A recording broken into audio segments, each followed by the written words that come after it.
চশমা museum, a house of world class class, জলট্যাক মোড়, বহরমপুর মডার্ন হোটেলের সামনে। আসতে হবে মুড়ি নিই, তবেই তো ভালো হবে।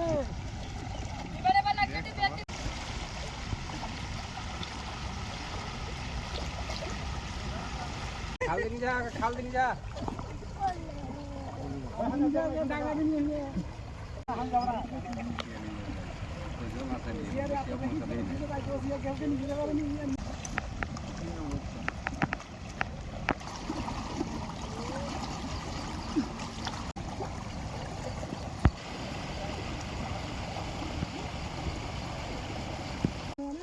চারটে ডিপে পানি করছে, 10টা ডিপে।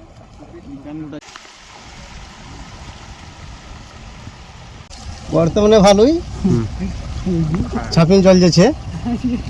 হ্যাঁ, সিপিএম আমলে হয়েছিল যাতে গ্রামের দিকে জল যায় সেই ব্যবস্থা করে তুমি বলছে, এটাই দেখছি।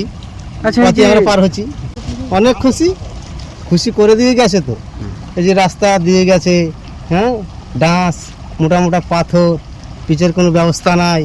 সরকার চেঞ্জ, রাস্তাও চেঞ্জ। এখন রাস্তা এইভাবেই থাকবে। সাংশন নেই, সাংশন হয়েছিল তুলে উঠে গেছে, আর তো সাংশন নেই, ওইটাই দেখাচ্ছি। আর আমরা কি বলবো, এখনকার অবস্থা খুব খারাপ, যাতায়াত হবে না, ভেঙে যাবে।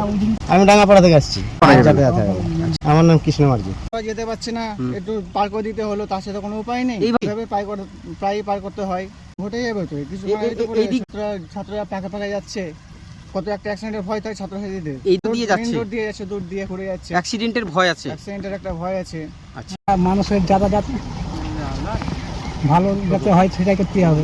ব্রিজ দরকার, ব্রিজ না হলে যাতায়াত করতে হবে, রাস্তা যথেষ্ট ঠিক হোক। হাজার হাজার মানুষ যাতায়াত করে, ভালো থাকলে নিয়ে যাবে, আর থাকবে না। এসে ঘুরে যেতে হবে মেন রোড, ঘুরে মেন রোড রতনপুর হয়ে। চাইছি যাতে ব্রিজটা হয়, রাস্তাটা ভালো হয়, সেটাই চাইছি।